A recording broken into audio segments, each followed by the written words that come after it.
Hi, everyone. This video is going to be a continuation of a previous discussion. Previously, we've talked about the unit circle and identifying these special angles or angles of interest around the unit circle.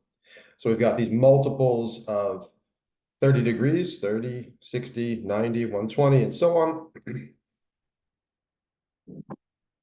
150, 180, 210, 240, 270, 300, 330, and then 360 would be in the same location as 0. And that's coming from this special triangle from geometry, the 30, 60, 90 right triangle. And then we talked about the other special angles, the multiples of 45 coming from the 45, 45, 90 right triangle.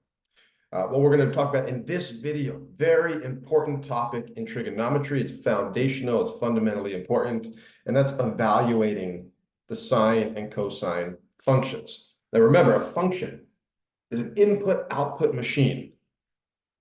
And so when we're talking about a trig function, the input is an angle and the output is a number. Okay? And the number, the output of the function, is going to come from what's called the terminal point of an angle. Right? So you start with an angle, let's say, for example, an angle of 45 degrees. Right? Here's 45 degrees.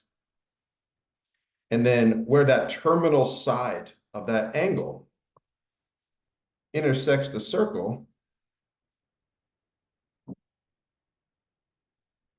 we have a point. And we call that a terminal point. So that point would be right here. Right? And so we've generated, in the previous discussion, we've generated these terminal points. And we're going to use those points to evaluate trig functions. In this video, I'm going to stick with just the sine and the cosine functions. In the next video, we'll deal with the tangent and the cotangent, along with the secant and the cosecant.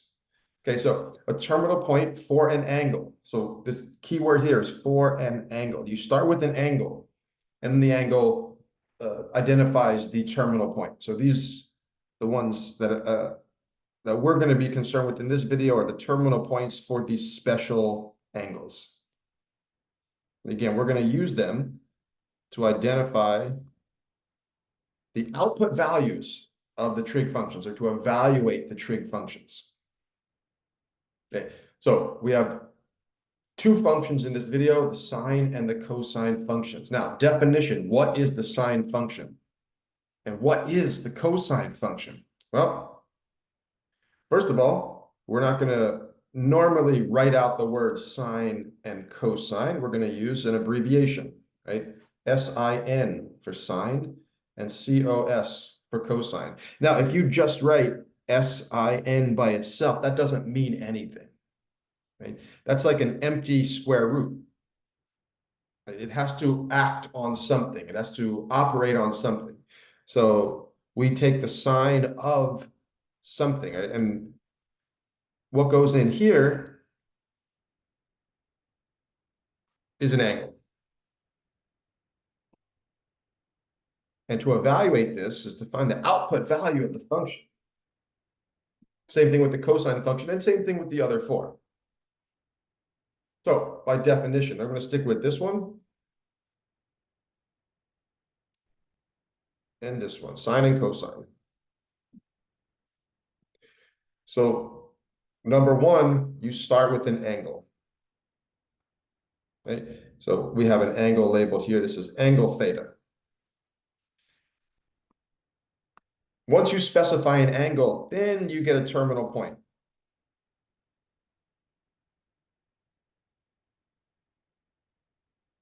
And then finally, once you have the terminal point, so this is the terminal point right here. Once you have the terminal point, then you have a sine of the angle or a cosine of the angle.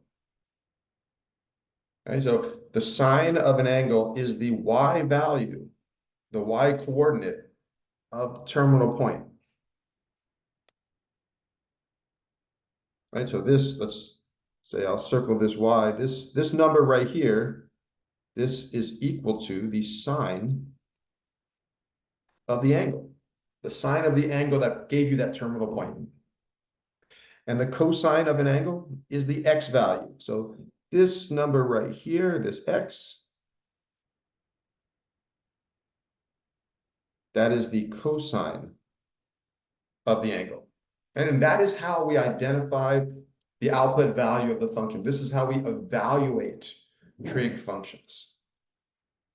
So I want to go through a number of examples in this video of evaluating trig functions, because like I said, moving forward in this topic, evaluating trig functions is going to be so important.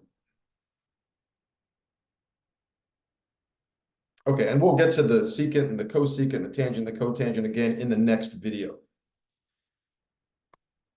Okay, so number 1A, evaluate the trigonometric expression sine of 30 degrees. Okay, number 1, we have an angle, 30 degrees. So we go to the unit circle and we find 30 degrees. 30 degrees is right here. That gives us the terminal point, square root of 3 over 2, comma 1/2.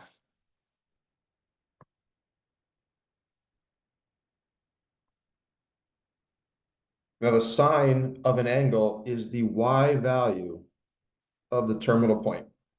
And that's it. That is it. That's evaluating a trig function. You find the correct terminal point, and if it's a sine, your answer is the y coordinate. Right, let's do another one. The cosine of pi over 2. Right, so our angle is pi over 2. Now some of these problems are going to be in degrees, some in radians. Right? So an angle of pi over 2, that's also 90 degrees. That's this angle right here. And when I say this angle, I'm talking about in standard position coming from the positive x-axis. So that's an angle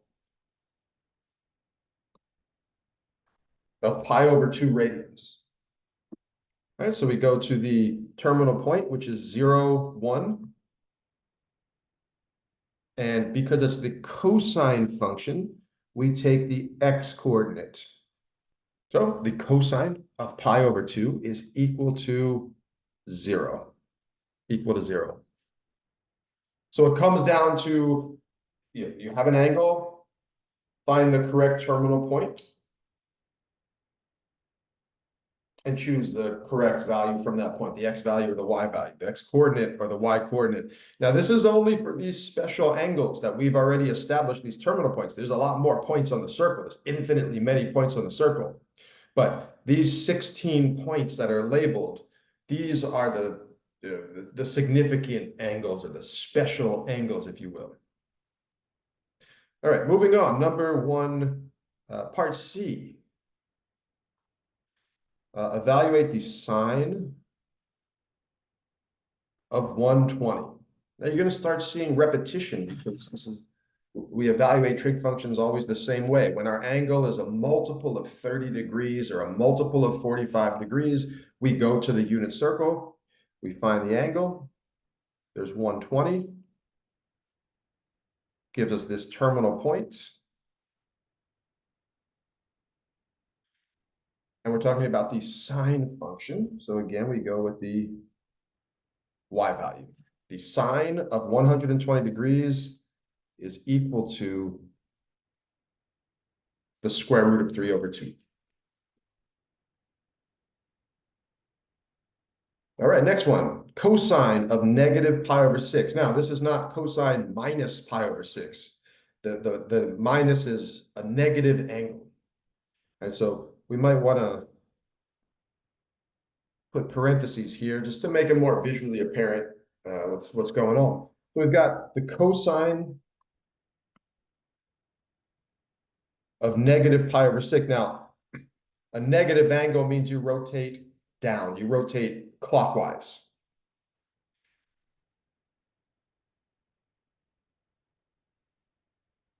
So there's a couple of ways we could look at this.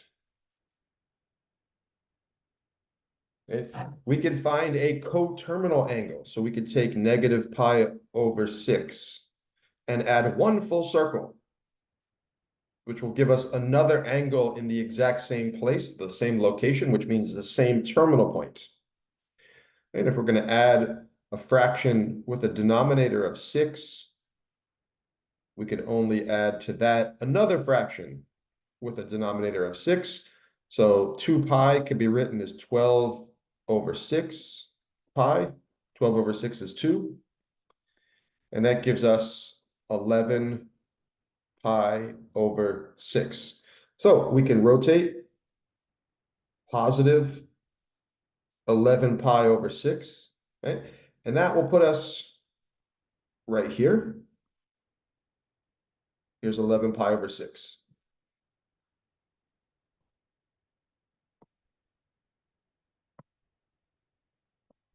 Okay. The cosine is the x coordinate from that point. So the cosine of negative pi over 6 would be square root of 3 over 2. Positive square root of 3 over 2, because in quadrant 4, the x values are positive. We could have also, rather than finding this coterminal angle, we could have just rotated down, down an angle of negative pi over 6. Right, so this would be 11, an angle of 11 pi over 6 in blue, negative pi over 6 in red, but it gives you the same terminal point. So either way. All right, next one, cosine of 3 pi over 2. Our angle is 3 pi over 2. That's down here. It's 3 pi over 2. We get a terminal point. It's a cosine function.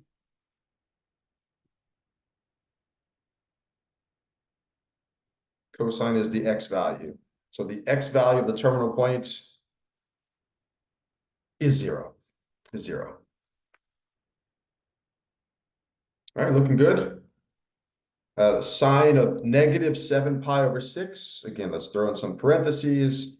And we can take the same approach as before. Either way, we could change this to a positive angle by taking negative 7 pi over 6, adding 1 full circle, which is 2 pi. So that gives us negative 7 pi over 6 plus 12 pi over 6. That will give us positive 5 pi over 6. So the sine of negative 7 pi over 6 is the same as the sine of positive 5 pi over 6, because those two angles give us the same terminal points. Right? Here's 5 pi over 6 in quadrant 2. Here's our terminal point. And we're talking about the sine function.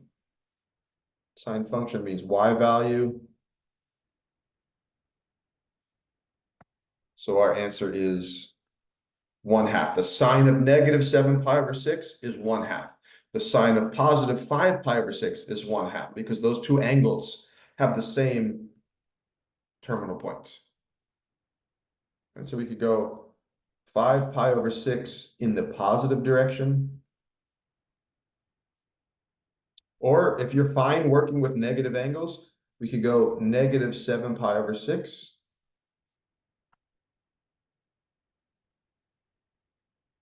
in the other direction. Either way, same angle, same angle. Okay, evaluate the expression cosine of 13 pi over 3. Okay, where is 13 pi over 3 on the unit circle? Well, it's not one of the angles listed here, because 13 pi over 6 is larger than, or 13 pi over 3 is larger than 2 pi. So sometimes you end up doing this. You go around the circle, around, and you stop somewhere. Right? So if the angle is larger than 2 pi, it just means more than one rotation, but the angle is going to stop somewhere.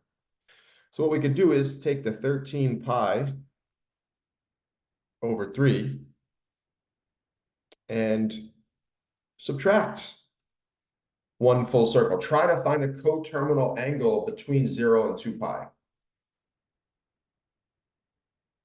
And if we have a fraction with a denominator of 3, so we'll have to obtain a common denominator. So we could say 13 pi over 3 minus something over 3. And if we take 2 pi, we could write that as 6 pi over 3 because 6 over 3 is 2. And that gives us 7 pi over 3. Right? That's still bigger than one full circle. That's bigger than 2 pi. So we could do it again. 7 pi over 3. We could subtract another full circle. So we're basically taking this angle and subtracting 2 full circles. If you're adding or subtracting one full circle, which is 2 pi radians, puts you back to the exact same point on the circle. All right, so same thing, 7 pi over 3, we'll get a common denominator, so we're going to subtract 6 pi over 3, and that gives us pi over 3. So that tells us an angle of 13 pi over 3, an angle of 7 pi over 3, and an angle of 1 pi over 3. These three angles, same terminal point.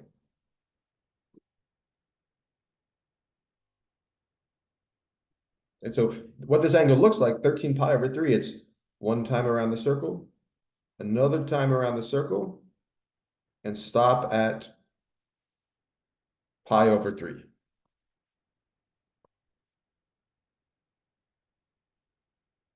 So sometimes it takes a little work. Sometimes it takes a little bit of work to identify this terminal point. But once you have the right terminal point, you can then evaluate the function. In this case, it's the cosine function. Cosine is x. So we take the x coordinate from the terminal point, and that's our answer. Cosine of 13 pi over 3 is 1/2. Also, the cosine of 7 pi over 3 is 1/2, and the cosine of pi over 3 is also 1/2.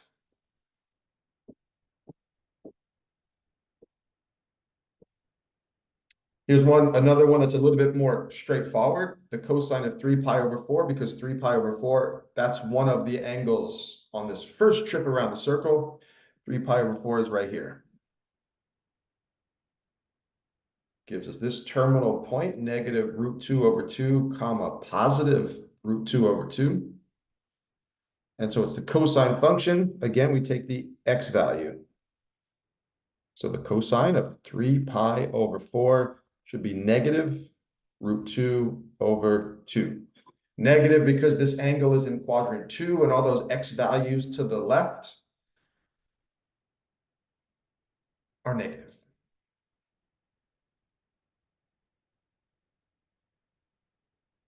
All right, got a few more to do. Just want to, repetition here because this is a very, very, as I've said, this is a very important topic, a very important skill to develop. It's going to apply to many of our discussions moving forward. All right, the sine of negative 30. Again, I'll throw some parentheses here. Now, we could either rotate down 30 degrees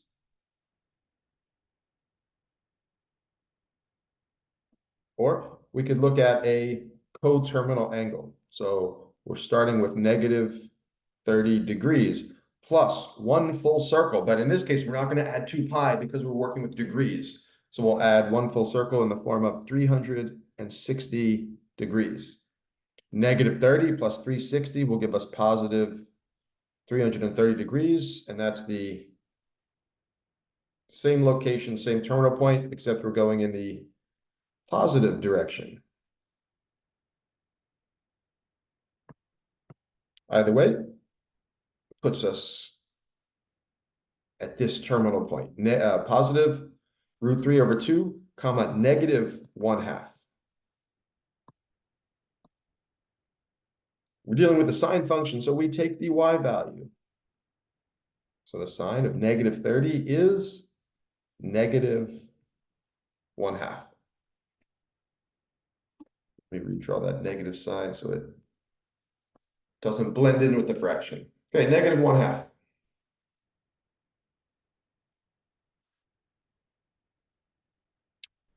Sine of 3 pi. Well, 3 pi is bigger than 2 pi, obviously. So we can, again, we could approach this a number of different ways. We could say, well, this is an angle of 1 pi. And this is an angle of 2 pi. And then this is an angle of 3 pi. Every pi is a half circle. Or we could use the coterminal angle approach, take our angle, which is 3 pi, subtract the circle, and we get 1 pi. So the sine of 3 pi is the same as the sine of 1 pi. Again, because they have the same terminal point.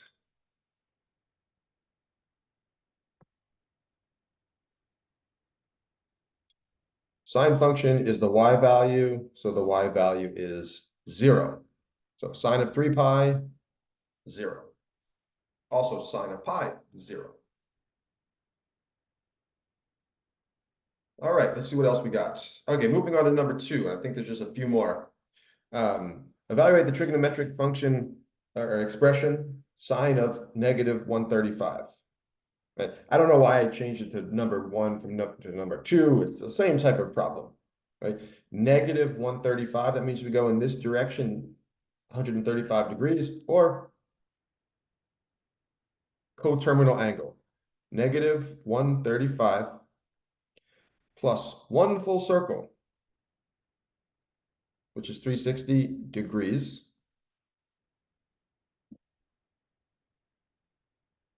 And that'll give us 225 degrees, and we find 225 on the circle.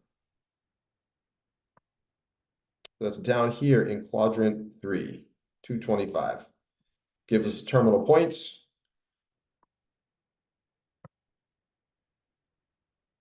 We have a sine function, so we take the y value. Right, so we've been doing the same thing we've just done about a dozen problems. Start with an angle, find a terminal point, and choose the x value if it's a cosine problem, choose the y value if it's a sine problem. So the sine of negative 135 is, not 3, negative root 2 over 2.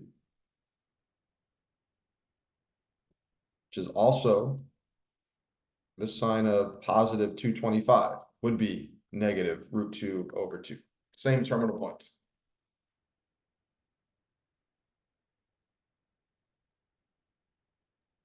Cosine of 765. So same thing. We start with 765.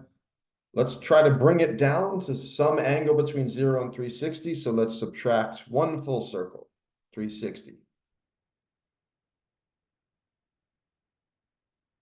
So that'll give us 405 degrees. It's still too big. So let's subtract another circle. We've got 405 minus 360. And that gives us 45 degrees. You stop when you're down to an angle that's somewhere on this unit circle. The unit circles are a tool for evaluating trig functions of angles that are multiples of 30 or 45 degrees.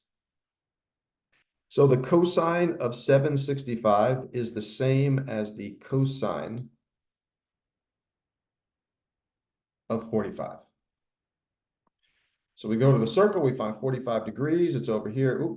It's over here in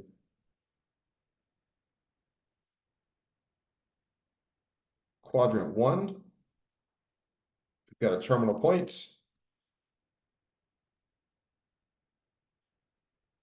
We have a cosine function, so we take the x value. Cosine is x. So when we evaluate this expression, we get positive square root of 2 over 2. All right, looking good, looking good. What about this one? 1 over the cosine of 90 degrees. Well, we got to figure out this guy. What is cosine of 90? So we'll get 1 over something, and 90 degrees, we'll go to the unit circle. 90 degrees is right here. terminal point is 0, 1. Cosine is the x value, so that gives us 0. So we get 1 over 0. Well, can't divide by 0. Can't have 0 on the bottom of a fraction. So this expression is undefined. So you can say undefined. You can say DNE for does not exist. If you try to plug this into a graphing calculator, 1 divided by cosine 90, it'll tell you error.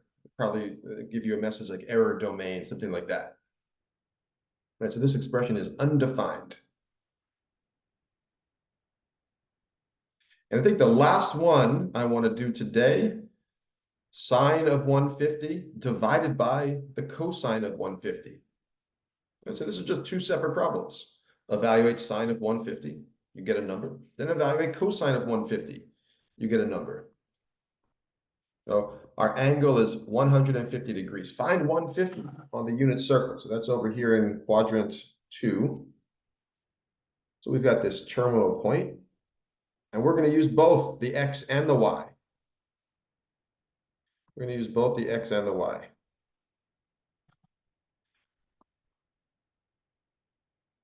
So the sine of 150 is the y value. That's 1 over the square root of 2. And on the bottom, the cosine of 150 is negative square root of 3 over 2. And we want to simplify this. Right? We don't want to keep fractions inside of fractions. So we can rewrite this as multiplication. Keep, change, flip is how I remember it. Keep the top fraction, change division to multiplication, and you flip the bottom fraction. So now it's still negative, but 2 over the square root of 3.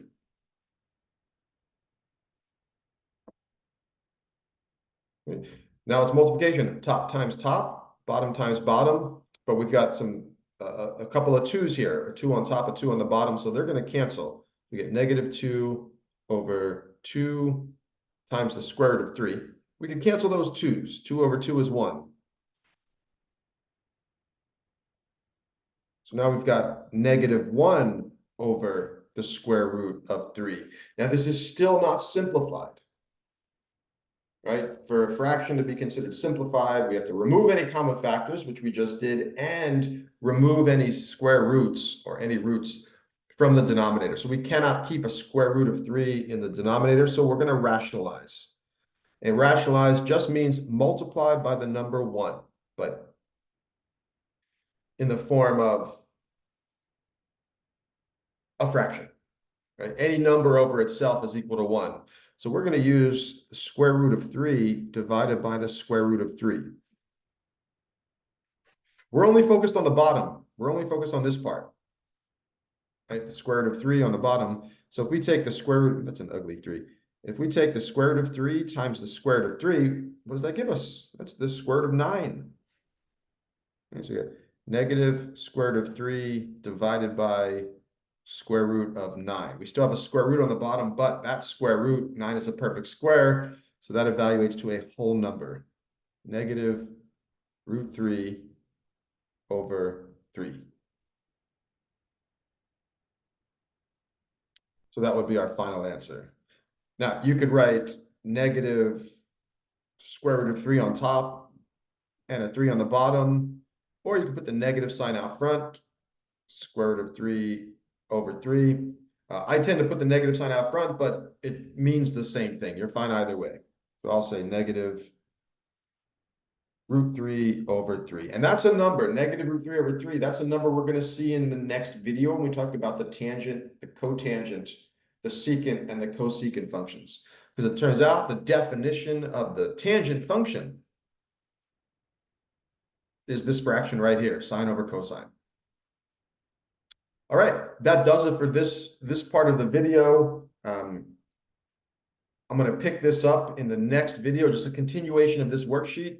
I'll just move to the next slide, but the next slide is going to be the beginning of my next video, verifying trigonometric identities.